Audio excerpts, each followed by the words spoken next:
tell us your names. Jennifer Bresnahan and Christopher Bresnahan. How old are you, Christopher? He's 16. 16. I can hear him. I can hear you. He'll whisper. Chris, I believe, looking back now, was injured at birth only because I have a very strong memory. He was born 2-hour labor. He's my third child. Nursed, latched right on, strong nursing reflex. We got 2 days in the hospital. I was like, no, I just want to go home in one. I had 2 other kids at home. As with my middle son, he was supposed to get circumcised at the doctor's office. And they took him away to do the heel prick test. And when they brought him back, he was stiff as a board, just laying there, very pale. And I remember looking at the nurse saying, "What's wrong with my baby?" And she said, "Oh, we just circumcised him, so you might want to breastfeed him. He might be in pain." And I was like, "You what? You circumcised him?" And I remember her just going white as a ghost, and she said, "You weren't going to circumcise him?" And I said, "Well, I was, but you can't just go and do that without our permission. We were going to do it at the doctor's office. We had a plan."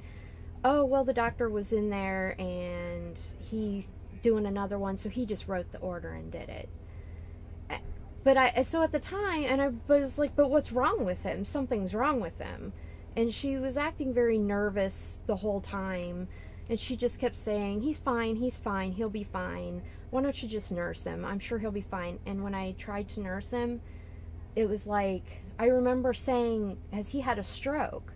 Because he couldn't move his lips. He couldn't do it. It took me a very long time after that. I had to retrain this baby who nursed perfectly from birth to nurse again. And it was like his muscle tone was always weak after that. But he continued to progress. He, met his milestones, did well. You continued to vaccinate him? Yes, I did. I was very pro-vaccine. How old was he when that happened? That was his first day of birth in the hospital when he was born. Right. Wow. When he got his 12-month vaccine, his MMR, he immediately spiked a fever, the screaming, the crying. I just kept giving him Tylenol. They kept saying giving him Tylenol. So I kept taking him back, and they kept saying, "Well, he's got a virus. Just keep giving him Tylenol." And I'm like, he's been on Tylenol for 7 days now. As soon as I stop it, his fever spikes again. Prior to this, he was running around. He played with his brother. They're only 18 months apart.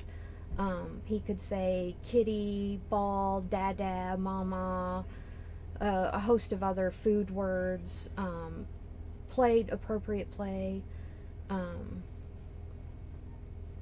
But I had his shots done, I believe it was a few days before his first birthday. He was so ill, we could not have his first birthday party until middle of September. And he was born on August 8th. He never spoke again after that. And when I took him back to the doctor, they said, "Well, he's just been really sick. As soon as he clears all these viruses from his body, he'll start talking again." But he was never got his language back.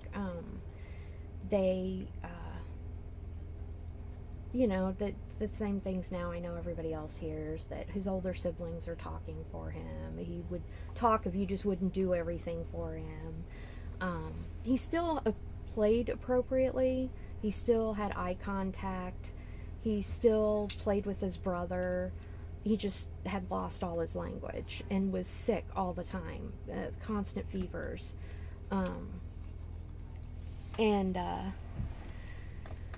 He seemed to continue to do well. And then my husband and I, we both worked at the Maytag factory, and they closed down and went to Mexico. And we had always worked opposite shifts. Our kids had never been in daycare, and when they first step one was closing down the second shift, so we had to go first shift, and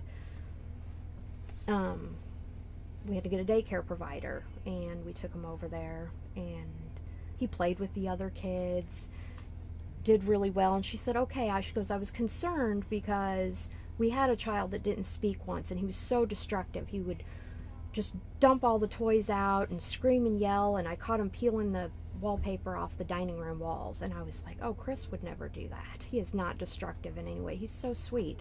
He's very calm. He likes to play, he likes to read books, he likes to color. He's not, she goes, oh no, he's played with the other children fine today. He'll be a good fit for the daycare. No problem. Oh, and by the way, here's a list of vaccines he has to have before he can come to the daycare full time.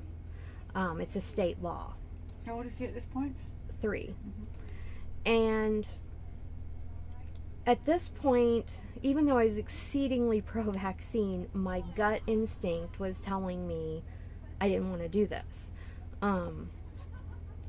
I kept telling my husband, I don't want to do this. I don't want to do this. Remember how sick he got on his first birthday? And I said, I don't want to do it. There's so many of them. And I argued with her, and I said, these aren't even required till kindergarten.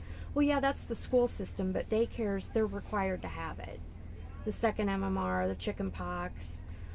And I just didn't want to do it. And my husband was like, well, then don't do it. And I said, well, what are we going to do? If I don't do it, we lose our severance pay. And we needed that money, frankly. We don't live in a high economic area. And we had a lot of issue. I felt forced into it. And so we went and we got him all of those shots in one day. He was not himself, very lethargic. He didn't run a fever, just very lethargic, not himself. I can't even describe it. We took him to the daycare, and I went for my first day of first shift work, and we went to pick him up, and she said, I'm sorry, I can't watch your son. And I was like, what do you mean you can't watch? And she said, all he's done is run around here and scream the whole time. He's destroying everything. Chris, who loved babies, was acting inappropriate with the baby. He was like stabbing him with his fingers and just things I'd never heard of. It just didn't seem like him. Well, why are they allowing a 3-year-old to go near a baby in the first place is what I would say. It's ridiculous. Yeah, exactly. Don't worry, Billy's been thrown out of just about every daycare centre and school that there is. So I took him home, and I called my friend who's a stay-at-home mom, and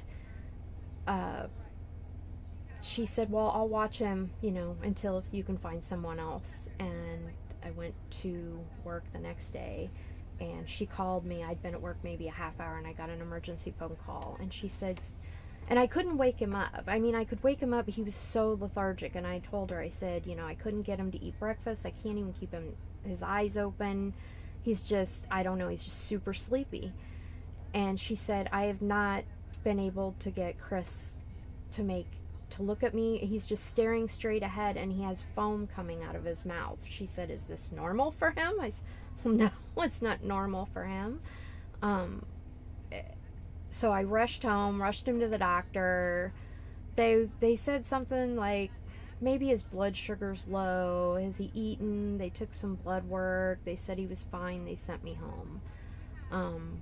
But Chris has never been the same since that day. He's never ran a fever since he was 3 years old.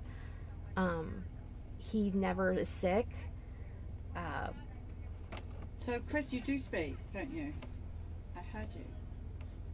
We had a lot of echolalia. He'll repeat what you say. Sometimes if you give him a 2-option choice, he'll pick. What does he like to do?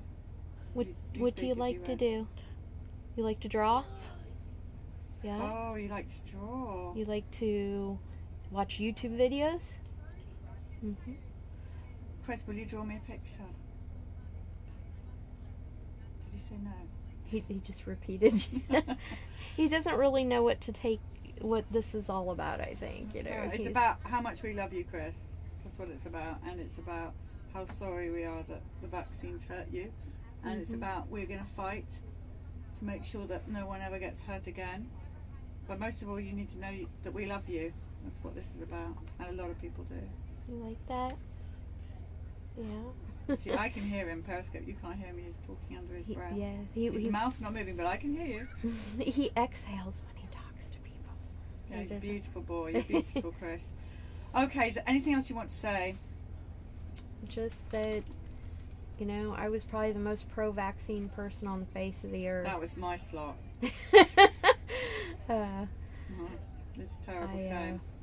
And I was warned. I was warned, and I have a lot of guilt about that. When my oldest was born, my daughter, I had a friend that was a nurse, an RN, said, "Are you going to vaccinate your kids?" And I said, "Well, of course I'm going to vaccinate my kids. I don't want them to die, you know."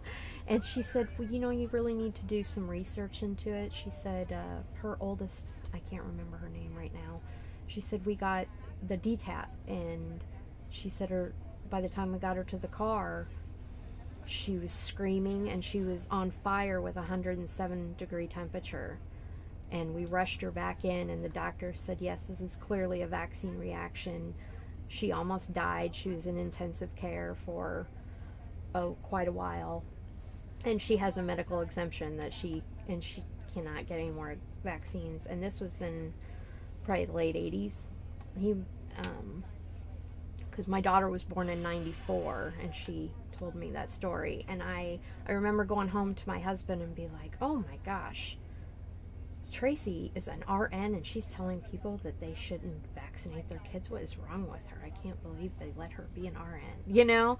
And I was just horrified. And I have a lot of guilt because I was warned and I didn't research. I still didn't research. And we're trained to obey. We're trained to listen to people like doctors and stuff. So yeah. Well, thank you